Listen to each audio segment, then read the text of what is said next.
اے نبی تم نے دیکھا اس شخص کو، اس کے حال پر غور کیا جس نے اپنی خواہش نفس کو اپنا الہ بنا دیا؟ اللہ اکبر،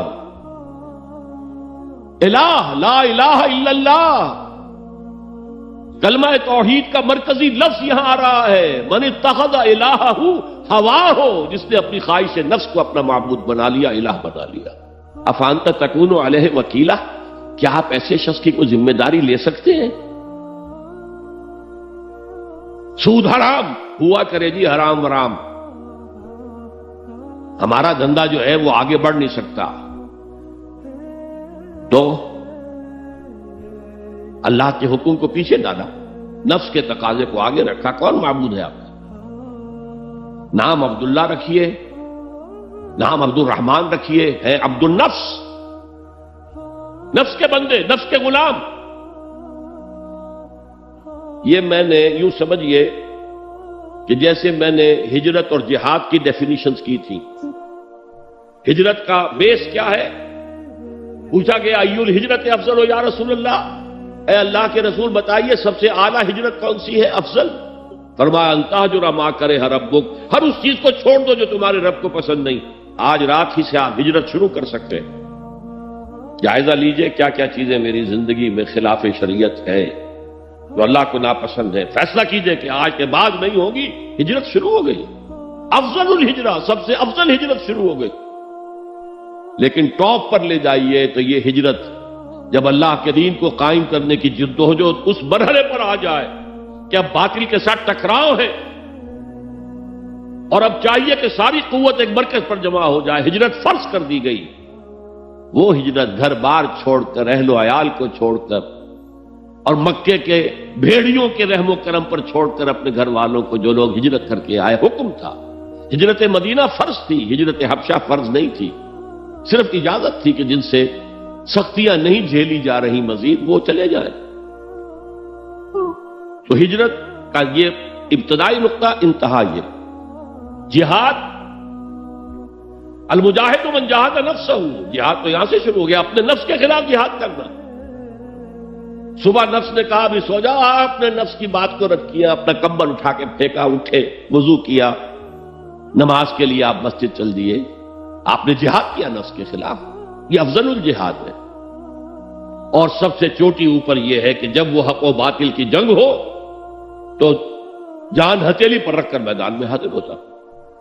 اسی طرح یہ جو شرک فی الاطاعت ہے، میں نے آپ کو اس کی ابتدا بھی بتا دی انفرادی سطح پر۔ افرأیت من اتخذ الہہ ہواہ افانت تکون علیہ وکیلا، کیا تم نے غور کیا اس شخص کی حالت پر جس نے اپنی خواہش نفس کو اپنا معبود بنا لیا، الہ بنا لیا، کہہ رہا ہے لا الہ الا اللہ، لا الہ الا اللہ، لیکن الہ تو اس کا نفس ہے۔ اب اس کو انتہا پر لے جائیے۔ عہد حاضر کا سب سے بڑا شرک، سب سے بڑا شرک، سب سے بڑا شرک عوامی حاکمیت کا تصور ہے۔ حاکم اللہ کے سوا کوئی نہیں، ان الحکم الا للہ۔ ظاہر بات ہے فرعون نے اگر دعویٰ کیا تھا میں تمہارا خدا ہوں، انا ربکم الاعلی، تو کیا اس کا مطلب یہ تھا کائنات میں نے پیدا کیے، تمہیں میں نے پیدا کیے؟ ذرا سوچئے، کیا وہ بزرگ موجود نہیں ہوں گے جنہوں نے اسے دیکھا ہو کہ آج اس کی ولادت ہوئی تھی، کل اس کی کوئی اور سیری بنی ہوئی تھی؟ یہ کیسے دعویٰ کیا تھا؟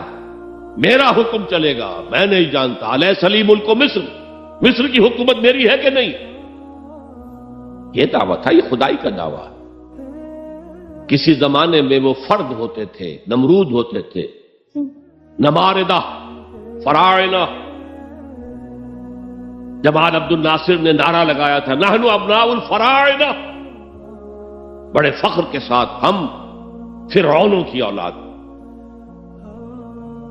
اور صدام نے لگایا تھا نعرہ نحن ابناء النماردہ، ہم نمرودوں کی اولاد۔ عراق کے بادشاہوں کا لقب نمرود تھا اور مصر کے بادشاہ فراعنہ تھے، فرعون تھے۔ زمانے کا جب ارتقاء ہوا ہے اور اس میں فیصلہ کن کام جو ہے وہ حضور نے صلی اللہ علیہ وسلم، جب حضور کی حیات طیبہ کے بعد خلافت انفرادی سے اجتماعی ہو گئی، جب تک نبوت جاری تھی نبی ہی خلیفہ ہوتا تھا اللہ کا، اس کی ہاٹ لائن اللہ کے ساتھ وحی کی لگی ہوئی ہے، ادھر سے حکم آتا ہے وہ امپلیمنٹ کرتا ہے، جہاں اس کا حکم نہیں ہے وہ اپنا بیسٹ ججمنٹ استعمال کر کے فیصلہ کرتا ہے۔ یہی ہے وائس جیرنسی، یہی ہے خلافت، ایسنس آف خلافت یہی ہے۔ جیسے وائس رائے دلی میں ہوتا تھا، ہمارا بادشاہ یا ملکہ تو انگلستان میں ہوتے تھے، اب جو ہز میجسٹیز گورنمنٹ یا ہر میجسٹیز گورنمنٹ سے حکم آیا، وائس رائے اس میں کوئی تغیر و تبدل نہیں کر سکتا، he has to implement it as such. جہاں کوئی حکم نہیں ہے تو وہ مقام پر بیٹھا ہے، آن دی اسپاٹ ہے، حالات کو دیکھے اور جو مملکت اور کنگڈم کی مصلحت میں سب سے بہتر نظر آئے وہ فیصلہ کر لیں۔ لیکن حضور پر نبوت ختم تو خلافت کلیکٹیو ہو گئی، خلافت المسلمین۔ اگرچہ شروع میں امیر المومنین کہا جاتا تھا، کچھ عرصے کے بعد خلیفت المسلمین یہ اصطلاح جو ہے وہ عام۔ اسی طرح انفرادی ملوکیت کی بجائے اجتماعی ملوکیت کا تصور جو ہے شیطان نے پٹی پڑھائی۔ ابلیس کی مجلس شورا جو اقبال کی بڑی ہی یوں سمجھیے کہ اہم ترین نظموں میں سے، امت مسلمہ کے نام پیغام پر مشتمل وہ نظم جو ہے، اور وہ ان کے آخری ایام کی ہے، اور وہ ان کی زندگی میں چھپی بھی نہیں تھی، ارمغان حجاز ان کے انتقال کے بعد چھپی ہے، جس میں آخری جو کلام تھا فارسی اور اردو دونوں کا جمع کر دیا گیا، ورنہ اس سے پہلے فارسی علیحدہ چھپتی تھی کتابیں، اردو کی علیحدہ، لیکن اب اتنا کم تھا کہ ان کے لیے علیحدہ کتابیں شائع کرنا مناسب نہیں سمجھا گیا۔ ابلیس نے مجلس شورا بلائی، ایک مجلس شورا کے جو رکن نے کہا کہ دیکھو جمہوریت کا دور آ گیا ہے، اب ہماری ابلیسیت کو تو بڑا خطرہ ہے، ابلیسی نظام تو ختم ہو جائے گا، جمہوریت توڑ دی بندوں نے آقاؤں کے خیموں کی تناب، یہ تو عوام نے جو ہے اپنے آقا بیرنز اور لارڈز اور بادشاہوں کے خیموں کی تنابیں توڑ دی، گرا دیے خیمے، یہ تو انقلاب آ رہا ہے، میرے آقا وہ جہاں زیر و زبر ہونے کو ہے، جس جہاں کا ہے فقط تیری سیاست پر مدار۔ ابلیس کیا کہتا ہے بڑے ٹھنڈے انداز میں، ہم نے خود شاہی کو پہنایا ہے جمہوری لباس، جب ذرا آدم ہوا ہے خود شناس و خود نگر۔ آج آدمی میں ایک سیلف امپورٹنس پیدا ہو چکی ہے۔ یہ بادشاہ کون ہوتے ہیں جو ہمارے سروں پر مسلط ہے، محلوں میں رہتے ہیں، عیش کرتے ہیں، جو خون پسینہ جو ہے وہ کسان کر رہا ہے، ابھی انڈسٹریل ریولوشن تو نہیں ہوا تھا، وہ ساری بات جو تھی وہ زرعی معیشت تھی، خون پسینہ وہ کرتا ہے، فصل میں سے لائنز شیئر آ کر بیرن اور لارڈ وہ لے گیا، اور اس میں سے ایک حصہ اس نے بادشاہ کو پہنچایا، ایک اپنے پاس رکھا، ظالمانہ نظام ہے۔ تو ہم نے دیکھا کہ انسانوں میں کچھ شعور پیدا ہو گیا، خود شعوری، تو ہم نے ملوکیت کو ڈھال دیا نئے سانچے میں، ہم نے خود شاہی کو پہنایا ہے جمہوری لباس۔ وہ گندگی جو فرعون کے سر پر ٹنوں کے حساب سے رکھی ہوئی تھی، ہم نے کہا تولا تولا سب میں تقسیم کر دو، ایک ایک ووٹ سب کے ہاتھ میں دے دو اور کہہ دو تم حاکم ہو۔ ہم نے خود شاہی کو پہنایا ہے جمہوری لباس، جب ذرا آدم ہوا ہے خود شناس و خود نگر۔ تو نے کیا دیکھا نہیں مغرب کا جمہوری نظام، چہرہ روشن اندروں چنگیز سے تاریک تر۔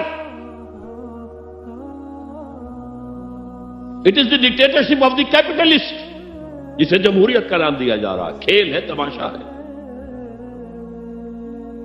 تو آج کی دنیا کا سب سے بڑا شرک اسے کوئی جانتا ہی نہیں، وہ شرک فی العقیدہ ان کو معلوم ہے، اور اس کے اوپر فتوے بھی وہ لگا دیں گے۔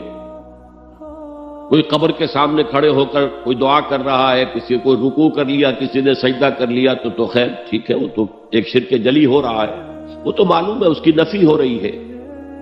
لیکن یہ وہ تھے شرک جو پہلے تھے، آج کا شرک بالکل اور ہے۔ آج کا شرک دو میں گنوا دیتا ہوں آپ کو، ایک ہے عوامی حاکمیت کا تصور، ایک ہے مادہ پرستی کا تصور۔ مادے پر سارا توکل اور اعتماد ہے، اللہ پر کہاں توکل رہا، کہاں اعتماد رہا۔ میٹیریلزم یہ ایک مذہب ہے، یہ ایک فلسفہ ہے۔ بہرحال اطاعت کے ضمن میں شرک فی الاطاعت کیا ہے؟ انفرادی سطح پر نفس پرستی، نفس کو اپنا معبود بنا لینا. اجتماعی سطح پر عوام کی حاکمیت، بدترین شرک. اب آئیے محبت، شرک فی المحبت کیا؟ اگر کسی بھی شے اور کسی بھی انسان کی محبت اللہ کی محبت سے بڑھ جانا تو دور کی بات ہے، برابر بھی آ کر ہم نشین ہو گئی، بیٹھ گئی، تو یہ شرک ہے.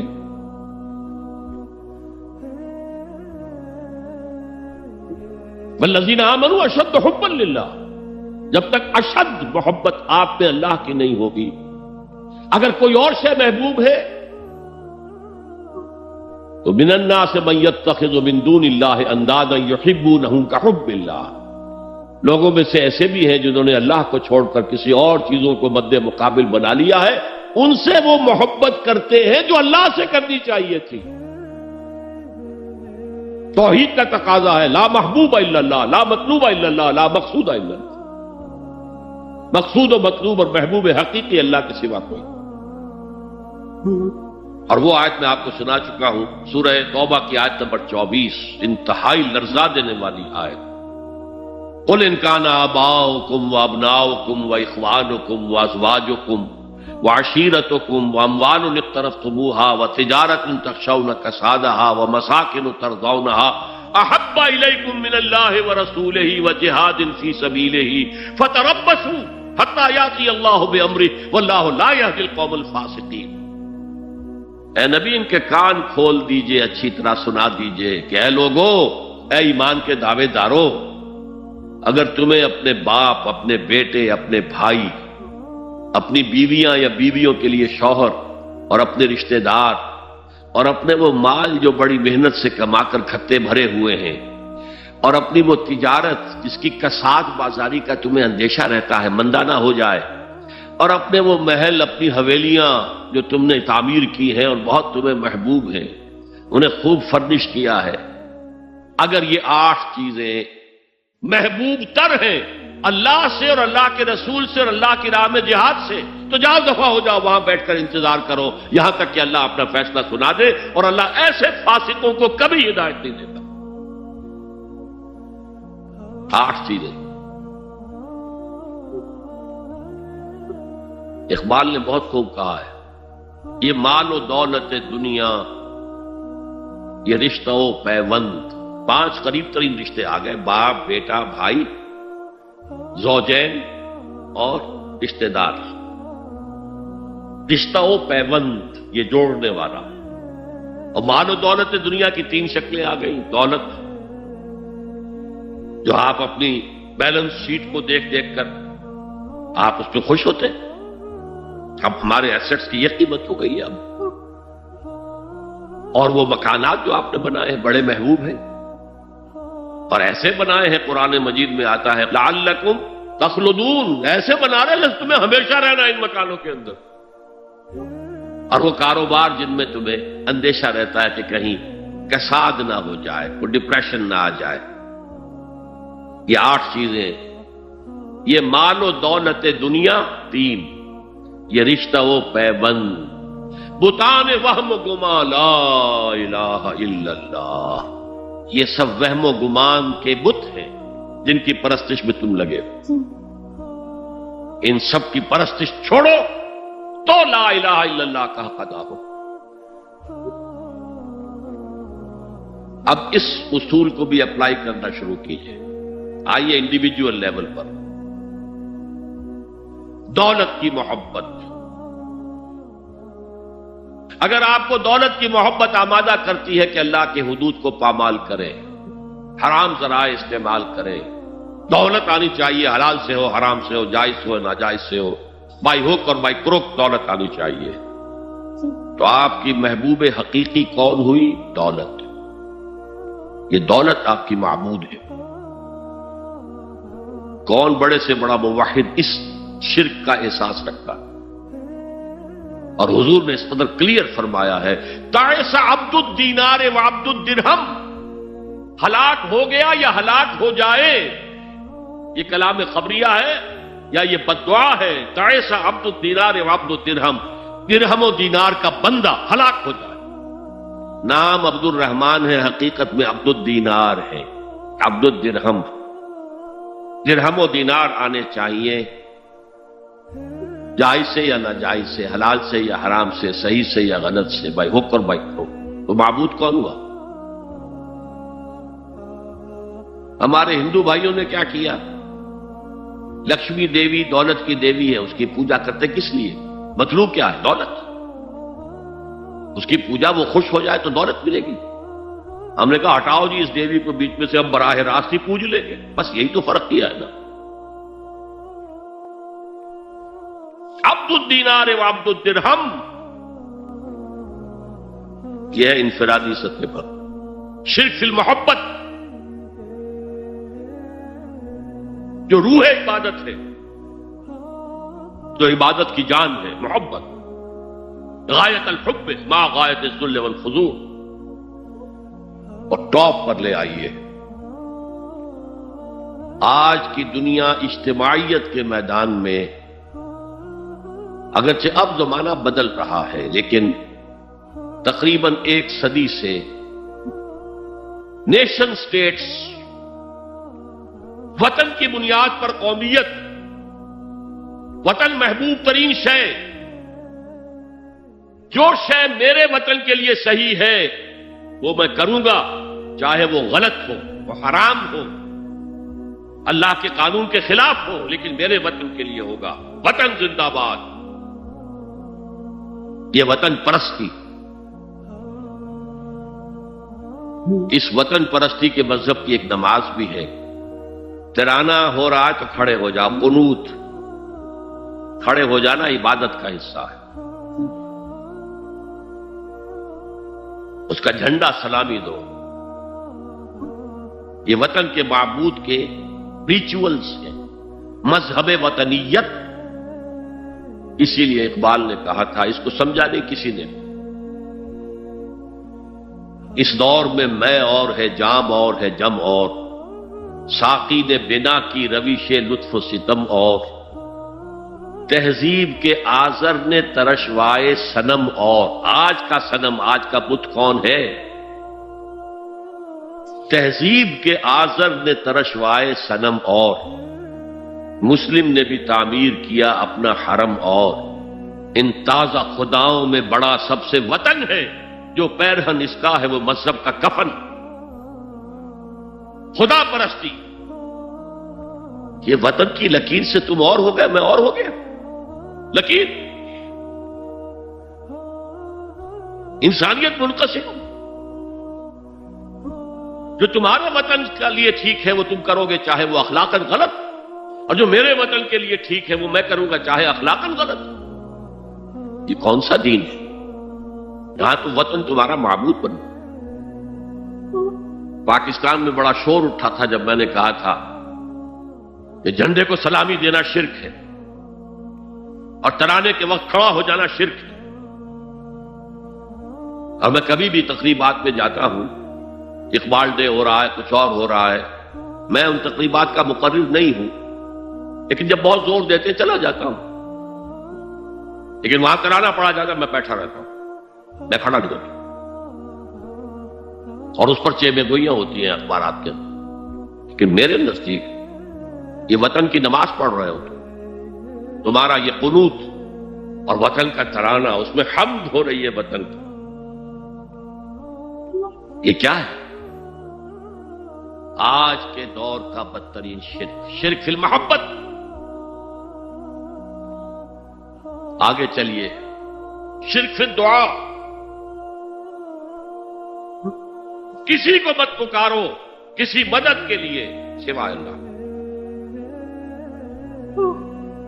وَأَنَّ الْمَسَاجِدَ لِلَّهِ فَلَا تَدْعُوا مَعَ اللَّهِ أَحَدًا، اللہ کے ساتھ، یعنی ایک تو یہ کہ اللہ کو چھوڑ کر کسی کو پکارنا، ایک ہے اللہ کے ساتھ پکارنا، اللہ کو بھی پکارنا، اوروں کو بھی پکارنا۔ بدترین شرک ہے دعا اللہ کے لیے، ندا اللہ کے لیے۔ اس کا بھی ذرا میں تجزیہ کر دوں گا۔ دیکھیے، ایک ہے عام مادی قوانین دنیا کے جو ہے اس کے تحت کسی سے مدد چاہنا. بھائی ذرا مجھے پانی پلا دینا، یہ بھی آپ نے مدد چاہی ہے نا. حضور کے بارے میں تو آیا ہے کہ آپ اتنے خوددار تھے صلی اللہ علیہ وسلم کہ اگر سواری پر ہوتے تھے اور آپ کا کوڑا نیچے گر جاتا تھا تو کسی سے یہ نہیں کہتے تھے کہ یہ کوڑا مجھے اٹھا کے دے دو، بلکہ خود سواری سے اتر کر کوڑا اٹھاتے تھے. تو یہ جو قانون مادی ہے اس کے تحت مدد مانگنا کوئی بری بات نہیں ہے، کوئی غلط بات نہیں. ماورائی اعتبار سے، غیبی اعتبار سے کسی سے مدد مانگنا کسے باشد کوئی ہو، شرک فی الدعاء. ان المساجد للہ فلا تدعوا مع اللہ احد. ایک ہے استعارتاً اقبال کہتا ہے ہمالا ہے فصیل کشور ہندوستان. تو یہ خطاب بالکل ایک استعارہ سا ہے. اسی معنی میں مولانا حالی نے اپنی مسدس کے اختتام پر جو مناجات لکھی ہے، خاصہ خاصان رسول وقت دعا ہے، امت میں تیری آ کے عجب وقت پڑا ہے. وہ دی جو بڑی شان سے نکلا تھا وطن سے، پردیس میں وہ آج غریب الغربا ہے. تو اس معنی میں اس لفظ استعمال ہو جائے تو اس پر بہت زیادہ الرجک بھی نہیں ہونا چاہیے. لیکن غیبی طور پر کسی کے بارے میں یہ عقیدہ رکھ کر کہ وہ میری مشکل کشائی کر سکتا ہے، حاجت روائی کر سکتا ہے، میری مدد کر سکتا ہے، یہ شرک ہے. اور اس کے شرک ہونے میں کوئی شک نہیں. ان المساجد للہ فلا تدعوا مع اللہ احد. آپ دیکھیے ہمارے یہ فرشتے یہاں بیٹھے ہیں نا، ہم کہہ سکتے ہیں ذرا بھائی میرا یہ کام کر دینا؟ نہیں کہہ سکتے. جبرائیل کو پکار سکتے ہیں، اے جبرائیل ذرا میرا یہ کام کر دے؟ نہیں. وہ عالم غیب کی شے ہے. کسی ولی اللہ کی روح کو پکار کر کہنا کہ میری یہ مشکل دور کر دے؟ نہیں. اللہ سے کہیں، اللہ کو پکارے، اللہ جس کے ذریعے سے چاہے آپ کی ضرورت پوری کر دے. اس ضمن میں میں کہوں گا کہ شاہ ولی اللہ دہلوی نے ایک بات کہی ہے، اگرچہ مجھے اس کی کوئی دلیل اپنے طور پر انڈیپینڈنٹلی کتاب و سنت میں نہیں ملی ہے، لیکن شاہ صاحب کا ایک مقام مرتبہ ہے جو میری نگاہ میں بہت بلند ہے. میرے نزدیک دو عظیم شخصیتیں عالم اسلام کی، امام ابن تیمیہ اور امام غزالی کو جمع کریں تو شاہ ولی اللہ بنتے ہیں. اتنی عظیم شخصیت. انہوں نے یہ لکھا ہے کہ جو اللہ کے برگزیدہ بندے ہوتے ہیں، اولیاء اللہ، اللہ تعالیٰ ان کی ارواح کو ان کے فوت ہونے کے بعد ملائکہ کے طبقہ اسفل میں شامل کر دیتے ہیں، اور وہ بھی جس طرح وہ ملائکہ اللہ کے احکام کی زمین میں تنفیذ کر رہے ہیں وہ بھی اسی کام میں لگ جاتے ہیں. میں نے عرض کیا کہ میرے پاس انڈیپینڈنٹلی کوئی دلیل نہیں ہے اس کے حق میں، لیکن شاہ صاحب کا فرمانا خود میرے لیے ایک درجے میں دلیل ہے. لیکن یہاں ایک تو یہ نوٹ کرنے کا، ملائکہ کا طبقہ اسفل، ملائکہ کا سب سے نچلا طبقہ، اور اللہ کے حکم کی تنفیذ کرتے ہیں تو فرشتے کر رہے ہیں، وہ بھی ہوں. ہمیں سے کیا غرض ہے؟ ہم نہ فرشتے کو پکار سکتے ہیں اور نہ کسی ولی اللہ کو پکار سکتے. پکارو اللہ کو. قال ربكم ادعوني استجب لكم ان الذين يستكبرون عن عبادتي سيدخلون جہنم داخرين. تمہارا رب کہتا ہے مجھے پکارو، مجھ سے مانگو، میں تمہیں دوں گا، تمہاری دعا سنوں گا، قبول کروں گا. اور جو بربنائے تکبر مجھ سے نہیں مانگتے وہ جہنم میں داخل ہوں گے، ذلیل و خار ہوں. حضور نے ایک بات مجھے متن یاد نہیں ہے بہت پیاری فرمائی. دیکھو انسانوں سے تم مانگتے ہو کچھ تو ایک دفعہ تو اس کے ماتھے پر تیوری پر بل پڑ ہی جاتا ہے، یہ کیوں میرے سامنے ہاتھ سوال کیا، کیوں مجھ سے مانگا ہے. چلیے بعد میں کچھ وہ دے ہی دے، کہ ناگوار گزرتا ہے. ارے اس سے مانگو جو کہتا ہے کہ مجھ سے مانگو اور میں دوں گا. وہ نہ مانگنے پہ ناراض ہے، اس سے نہیں مانگتے. رات کے آخری ساعتوں میں، یا جسے آپ کہتے ہیں the small hours of the morning, حدیث میں آتا اللہ نزول اجلال فرماتے، جس کو ہم نہیں جانتے کیسے نزول ہوتا ہے، ذات باری تعالیٰ اور اس کے متعلقات کے بارے میں جو بات آ گئی قرآن میں حدیث میں وہ ہم مانتے ہیں، کیسا یہ ہم نہیں جانتے، اس کا ہاتھ ہے کیسا ہے ہم نہیں جانتے، اس کا چہرہ ہے کیسا ہے ہم نہیں جانتے، اس کی ساق ہے، اس کی پنڈلی ہے کیسی ہم نہیں جانتے، وہ سنتا ہے کیسے سنتا ہے ہم نہیں جانتے، کیا اس کے کان ہیں، کیا اسے بھی ساؤنڈ ویوز کی ضرورت ہے سننے کے لیے، وہ دیکھتا ہے کیسے دیکھتا ہے ہم نہیں جانتے،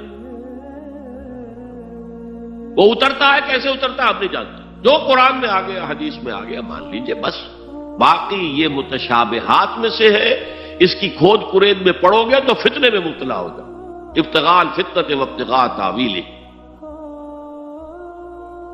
لہذا حدیث میں آتا ہے کہ رات کی آخری ساعتوں میں اللہ سمائے دنیا تک نزول فرماتے ہیں، اور پھر ندا لگتی ہے حل من سائل فاعطیہ، ہے کوئی سوال کرنے والا مانگنے والا کہ میں اسے دوں، حل من مستغفر فاغفر لہ، ہے کوئی گناہوں کی معافی چاہنے والا کہ میں اسے معاف کر دوں، ہم انٹا غفیل سو رہے، ہم تو مائل بکرم ہیں، کوئی سائل ہی نہیں، راہ دکھلائیں کسے، رہنم منزل ہی نہیں، راہ کسے دکھا، اللہ کے راستے پر چلنے کا فیصلہ کرو، اللہ کی راہ میں جہاد کا فیصلہ کرو، پھر اللہ راستہ کھولے گا، والذین جاہدوا فینا لنہدینہم سبلنا، وہ لوگ کہ جو ہمارے راستے میں جہاد کریں، محنت کریں، مشقتیں کریں، ہم لازماً ان پر اپنے راستے کھولتے چلے جائیں۔ اور دعا شرک فی الدعا، مانگو صرف اللہ سے، وہ چاہے کسی فرشتے کے ذریعے، چاہے کسی فوت شدہ ولی اللہ کی روح کے ذریعے سے، چاہے کسی کو بھی نہیں، براہ راست اپنے حکم سے، اس کی تو قدرت ہے جو چاہے کرے، کن فیکون، وہ جیسے بھی ہو وہ آپ کی ضرورت پوری کرے گا، وہی ہے جو کہ مشکلات کو حل کرنے والا ہے، وہی ہے کہ رزق دینے والا ہے، وہی ہے جو مرض سے شفا دینے والا ہے، پکارو اسی کو، مانگو اسی سے۔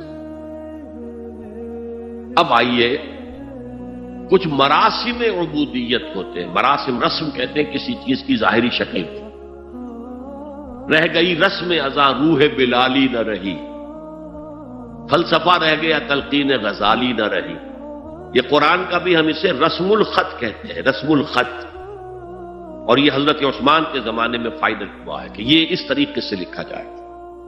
تو عبدیت کے اظہار کے لیے کچھ رسومات ہیں، جس میں سے ایک پر گفتگو ہو چکی ہے، قنوت،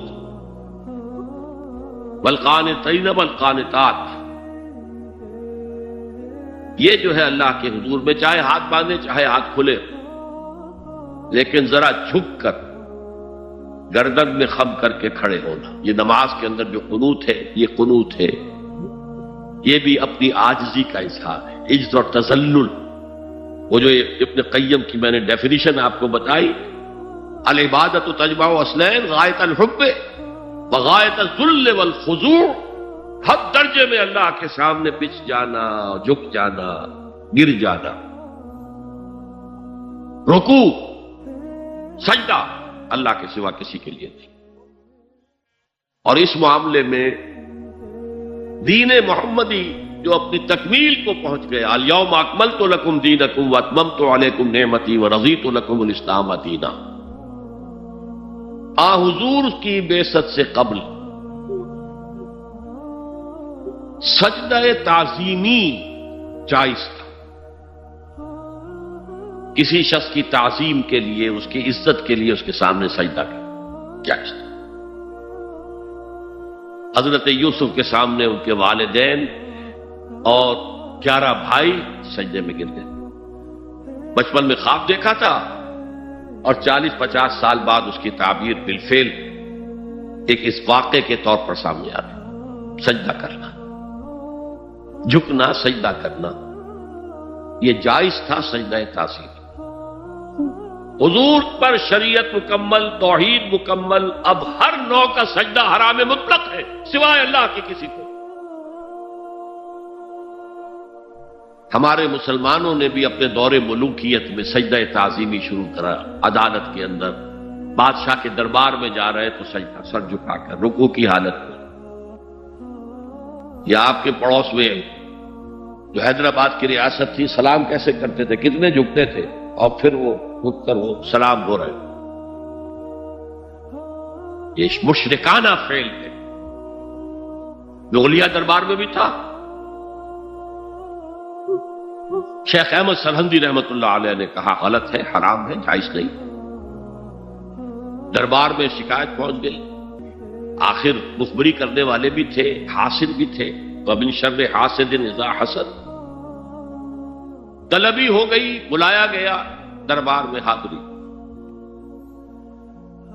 اور ایسا اہتمام کیا گیا کہ جب حضرت مجدد آگے آئے بادشاہ تک جانے کے لیے تو درمیان میں ایک دیوار سی حائل کر کے اس میں کھڑکی کھول دی کہ اس میں سے جھک کر گزریں گے نا تو رکوع کسی درجے میں تو ہو جائے گا۔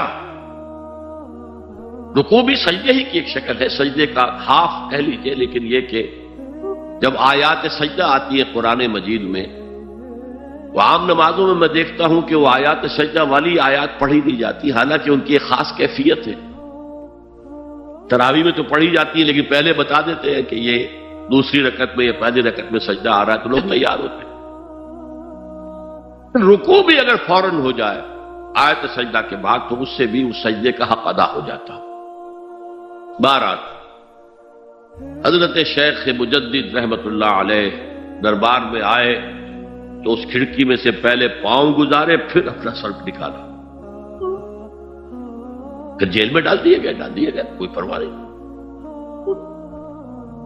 حاضر ہوا میں شیخ مجدد کی لحد پر، وہ خاک کے ہے زیر فلک مطلع انوار، گردن نہ جھکی جس کی جہانگیر کے آگے، جس کی نفس گرم سے ہے گرمی احرار، وہ ہند میں سرمایہ ملت کا نگہباں، اللہ نے بر وقت کیا جس کو خبردار۔ دین الہی، دین محمدی کے خاتمے کا اعلان تھا۔ اب بڑے بڑے مولویوں نے یہ اکبر کو سبق پڑھایا تھا، بڑے مولوی، درباری مولوی، انہوں نے سبق پڑھایا تھا۔ اللہ کا ایک دن 1000 برس کا ہوتا ہے، اور اللہ کا ہر معاملہ 1000 سال تک ہوتا ہے۔ اب 1000 سال ہو گئے محمد کی رسالت کو، ان کی رسالت کا دور ختم صلی اللہ علیہ وسلم۔ اب دوسرا 1000 سال، اسی لیے الف ثانی کہتے ہیں نا، الف ہزار کو کہتے ہیں الف ثانی۔ یہ دوسرا 1000واں سال جو شروع ہو گیا ہے، اس میں ایک نئے دین کی ضرورت ہے، وہ دین اکبری ہے، دین الہی ہے۔ اور دین الہی کیا تھا؟ یہ ایک بہت بڑی سیاسی تدبیر تھی، اصل میں بہت بڑی سیاسی تدبیر، اور اس کا ظہور بعد میں بھی ہوا ہے ہندوستان کی سرزمین میں۔ وہ یہ کہ ہندوستان کی ترقی میں جو چیز سب سے بڑی رکاوٹ ہے وہ مذہبی اختلافات ہیں۔ لہذا ایسا کرو، سارے مذاہب جو ہیں اسے ہاون دستے میں ڈالو، کوٹ کوٹ کے چورا چورا کر کے بناؤ صفوف، اور یہ مذہب سب کا ہو جائے تو مذہبی اختلافات ختم ہو جائے۔ دوسری بات ان کی سمجھ میں یہ آ گئی کہ اصل میں اختلاف رسالت اور شریعت کی بنیاد پر ہوتے ہیں، لہذا دین الہی بس خدا کو مانو، بس رسالت وغیرہ کو چھوڑو۔ خدا تو سب کا رب ہے، اسے آپ پرماتما کہہ لیں، مہادیو کہہ لیں، جو چاہے کہہ لیں، اللہ کہہ لیں، رام کہہ لیں، قل ادعوا اللہ والرحمن ایما تدعوا فلہ الاسماء الحسنی۔ قرآن کہتا ہے تم اللہ کہہ کر پکار لو یا رحمان کہہ کر پکار لو، جس کو بھی تم پکار رہے ہو یہ جان لو کہ تمام اچھے نام اسی کے۔ یہ فلسفہ تھا بہت گہرا، وہ جاہل تھا، ان پڑھ تھا، لیکن بہت بڑا سیاستدان تھا اکبر، اس میں کوئی شک نہیں۔ لیکن یہ کہ اگر ایک حکومت، اور جو سب سے بڑا مغل اعظم جس کو کہتے ہیں، اس کے زمانے میں مسلمانان ہند جو ہیں سیاسی اعتبار سے اپنے عروج پر تھے، لیکن دینی اعتبار سے پاتال کا معاملہ آ گیا تھا. دین محمدی ختم. 1000 سال کا ایک دن ہے اور وہ ختم ہو چکا. اللہ نے اٹھایا مجدد الفسانی رحمت اللہ علیہ اور ان کی درویشانہ مساعی کے ذریعے سے. اب دیکھیے اس زمانے میں تصوف کے ذریعے سے سب سے بڑا شرک آ رہا تھا. وحدت الوجود کی ایسی تعبیرات ہو رہی تھی جو ہماؤست بن گئی تھی. ہماؤست اور وحدت الوجود کے درمیان تو زمین آسمان کا فرق ہے. ہماؤست میں کائنات حقیقی ہے، خدا اس میں حل ہو چکا ہے، اس کے اندر ظاہر ہو گیا. اور وحدت الوجود میں وجود حقیقی صرف اللہ کا، اس کائنات کا وجود کوئی ہے ہی نہیں حقیقت میں. لیکن یہ ختم ہو رہا تھا. اس پہلو سے مجدد الفسانی کے مجدد اعظم کو اللہ نے کھڑا کیا. شیخ احمد حضرت عمر کی اولاد سے تھے، فاروقی تھے. شاہ ولی اللہ بھی فاروقی تھے. رگے فاروقیم کہتے ہیں شیخ احمد سندھی، میری فاروقی رگ پھڑکتی ہے اس پر. اس کے نتیجے میں وہ دین الہی کا خاتمہ ہوا. بعد میں ہمارے ہاں یہ آیا ہے ہندوستان میں برہمو سماج، برہمو سماج. اور گاندھی جی بھی اسی فلسفے کے قائل تھے، وحدت ادیان کی.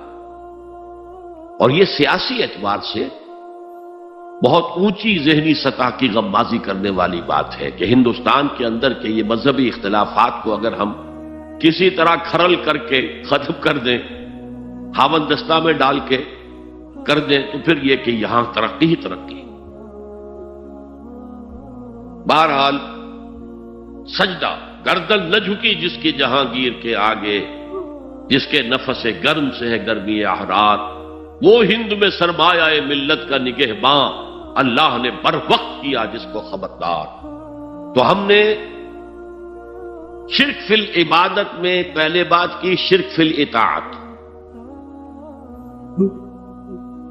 انفرادی سطح پر نفس معبود، اجتماعی سطح پر عوام کی حاکمیت. بدترین شرک اس دور کا، عظیم ترین شرک. اتنے بڑے پیمانے کا شرک کبھی نہیں ہوا دنیا میں.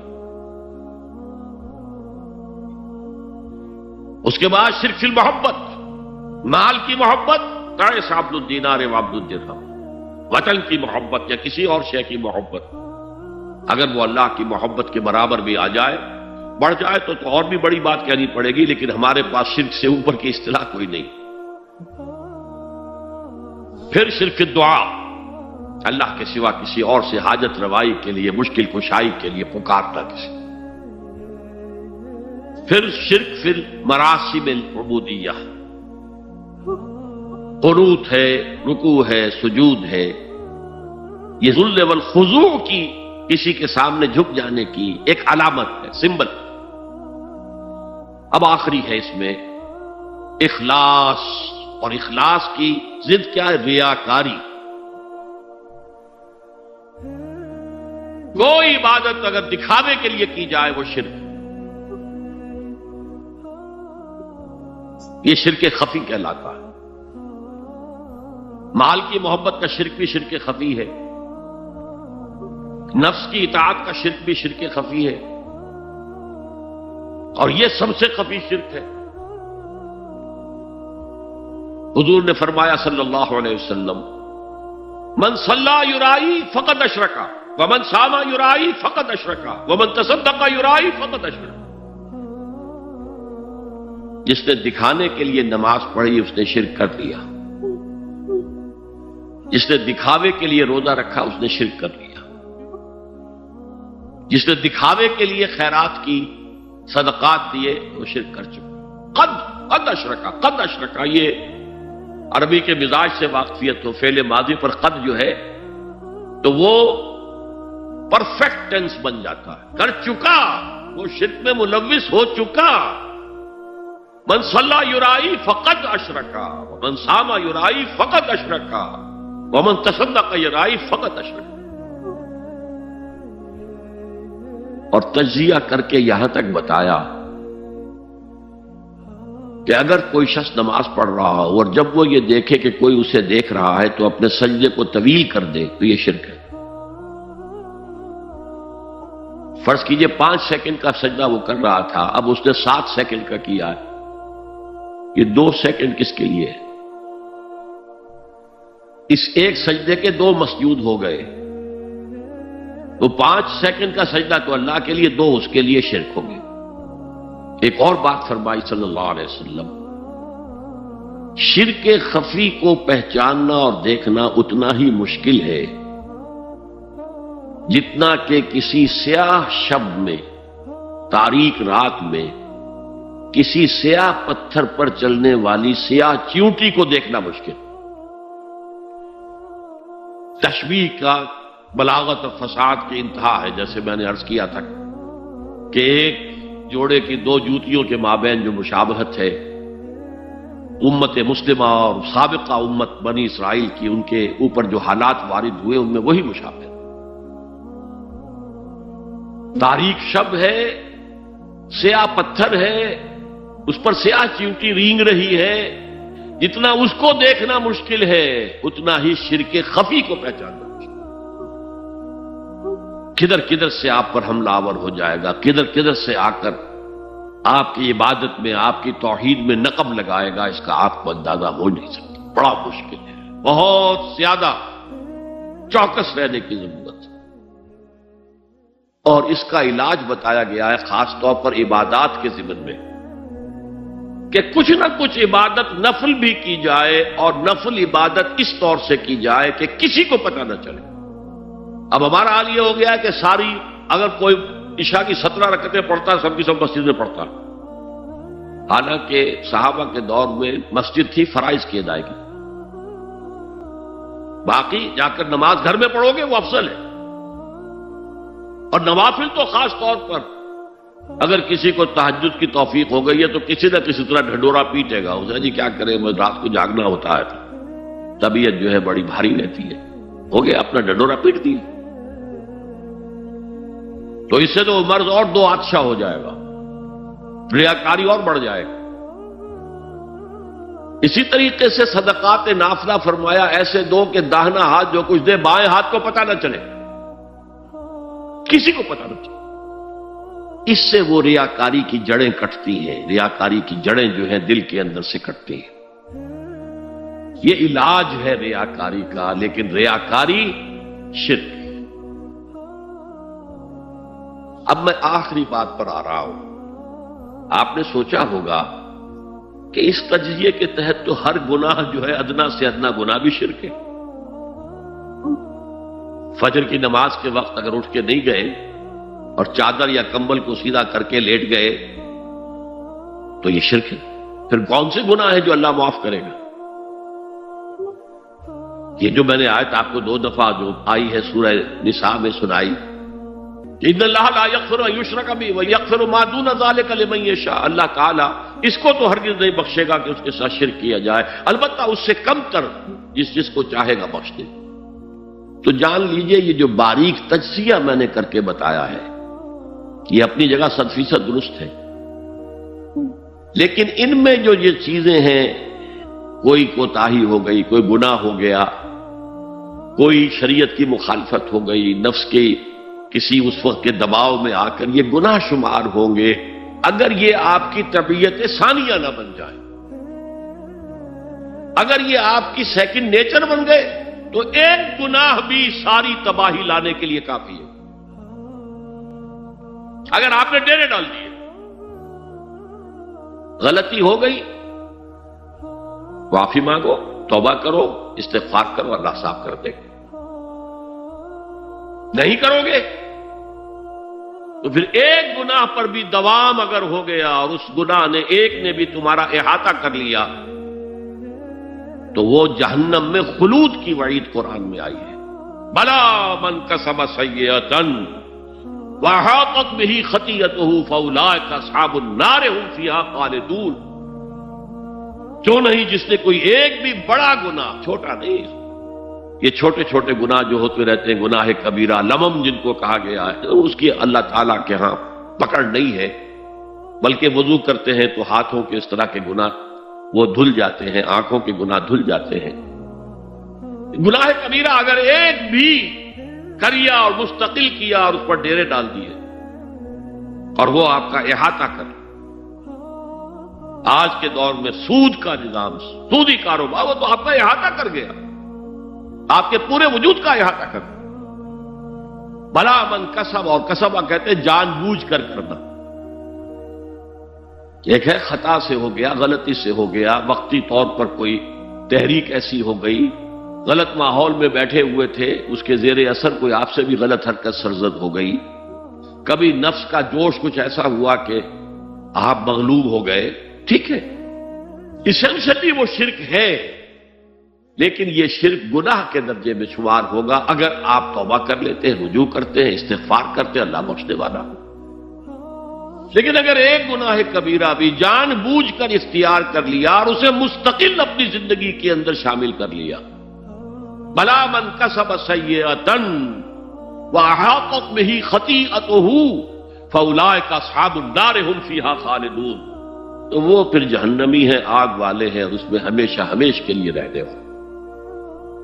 شرک فی ذات کے ضمن میں نے عرض کیا تھا کہ سورہ اخلاص جامع ترین اس کی نفی پر ہے، اور شرک فی صفات کی کامل نفی پر آیت الکرسی ہے۔ آیت الکرسی ایک لمبی آیت، جیسے آیت البر ایک لمبی آیت تھی، اور اس کو حضور نے فرمایا ہے سیدۃ آیات القرآن، پورے قرآن مجید کی آیات کی سردار ہے یہ، اور یہ شرک فی صفات کے ضمن میں یہ شمشیر قاطع ہے، شمشیر برہان ہے۔ اللہ لا الہ الا ہو الحی القیوم، یہ وہی ہے، قل هو اللہ احد اللہ الصمد الحی، اللہ زندہ ہے، لیکن اس کی زندگی کو اپنی زندگی پر قیاس نہ کرنا۔ تمہیں خوراک کی احتیاج ہے، اسے کوئی ضرورت نہیں۔ ما اريد منهم من رزق وما اريد ان يطعمون، مجھے کوئی احتیاج نہیں کہ مجھے کوئی رزق پہنچائیں، رزق دیں، مجھے کھلائیں، مجھے کوئی ضرورت نہیں۔ پھر تمہاری حیات نیند، اونگ، تھکان، ان تمام کمزوریوں کے ساتھ ہے۔ وہ الحی ہے، اپنی ذات میں خود زندہ ہے، حیات اس کی ذاتی ہے، کسی اور نے عطا نہیں کی ہے۔ ہماری تو مستعار ہے، عمر دراز مانگ کے لائے تھے، 4 دن 2 آرزو میں کٹ گئے، 2 انتظار میں۔ اور القیوم بقیہ پوری کائنات کے لیے وہی ہے، اس کو تھامے ہوئے ہے۔ لا تاخذہ سنۃ ولا نوم، الحی، حیات کامل، کہ اس کو نہ نیند آتی ہے نہ اونگ آتی ہے۔ لہ ما فی السماوات و ما فی الارض، آسمان اور زمین میں جو کچھ ہے اسی کی ملکیت ہے۔ تم کسٹوڈینز ہو، تم امین ہو، ای امانت چند روزہ نزدماس، در حقیقت مالک شے ہر شے خداست، یہاں تک کہ یہ میرا جسم بھی میرے پاس امانت ہے۔ میں کون ہوں؟ میری خودی، میری انا، میری روح جو پوزیس کرتی ہے اس بدن کو، لیکن یہ پوزیشن ملکیت کا نہیں ہے، امانت کا ہے۔ یہ امانت، یہ ہاتھ بھی امانت ہے، میری زبان بھی امانت ہے، میری آنکھیں بھی امانت ہے۔ من ذا الذی یشفع عنده الا باذنہ، یہ یہاں پر انداز بڑا پرجلال، کون ہے وہ جو شفاعت کر سکے اس کے دربار میں مگر اس کے اذن سے؟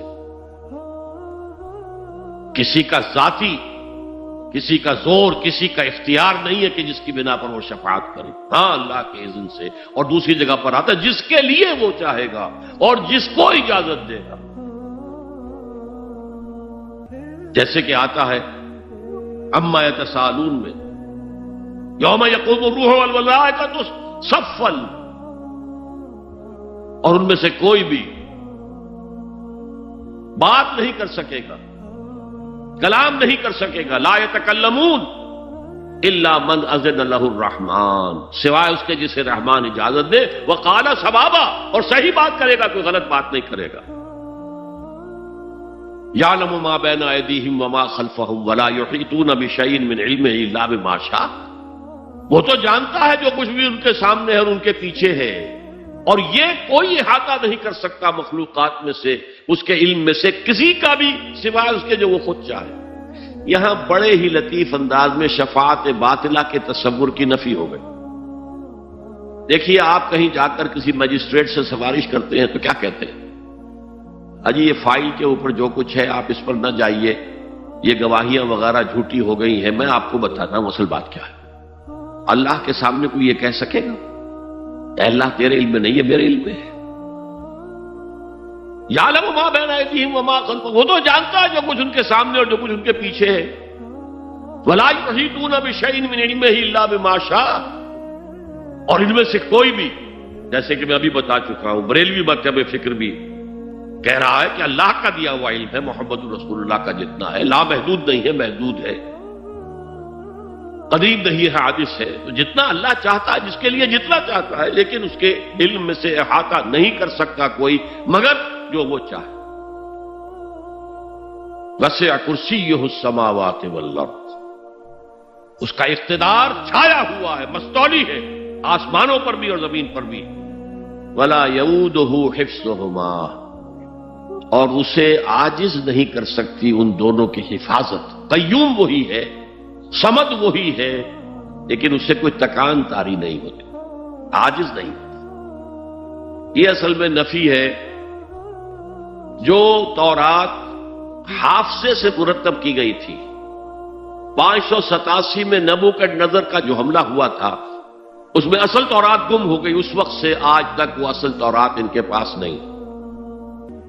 پیریڈ آف کیپٹیوٹی سے واپس آئے ہیں بیت المقدس میں، سائرس کے لطف و کرم کی وجہ سے، ذوالقرنین کے لطف و کرم کی وجہ سے، پھر یادداشتوں سے لوگوں نے وہ تورات مرتب کی ہے، تو اس میں انسانی فکر شامل ہو گیا ہے۔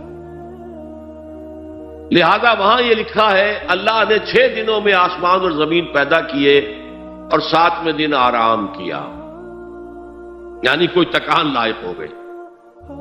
قرآن نے کہا، اللہ تعالیٰ نے فرمایا سورہ قاف میں، وَلَقَدْ خَلَقْنَا السَّمَاوَاتِ وَالْأَرْضَ وَمَا بَيْنَهُمَا فِي 6 أَيَّامٍ وَمَا مَسَّنَا مِن لُغُوبٍ، یقیناً ہم نے آسمان اور زمین اور جو کچھ ان دونوں کے مابین ہے انہیں 6 ہی دنوں میں پیدا کیا۔ وہ بات ٹھیک ہے، لیکن ہمیں کوئی تکان لائق نہیں ہوئی کہ ہمیں کسی آرام کی ضرورت ہو۔ لا یؤودہ حفظہما وہو العلی العظیم، العلی وہی ہے سب سے بلند و بالا، لتکون کلمۃ اللہ ہی العلیٰ، تاکہ اللہ کا کلمہ سب سے سربلند ہو جائے، اور وہی عظیم ہے، عظمت والا۔ اللہ تعالیٰ مجھے اور آپ کو اس سے بچائے، اپنے سابقہ زندگی کے گناہوں پر توبہ کرنے کی اور اللہ سے استغفار طلب کرنے کی توفیق عطا فرمائے، اور اپنے دینی فرائض کی انجام دہی کے لیے کمر بستہ ہو جانے کا عزم مصمم کر لینے کی توفیق عطا فرمائے۔ اقول قولی ھذا واستغفر اللہ لی ولکم ولسائر المسلمین والمسلمات۔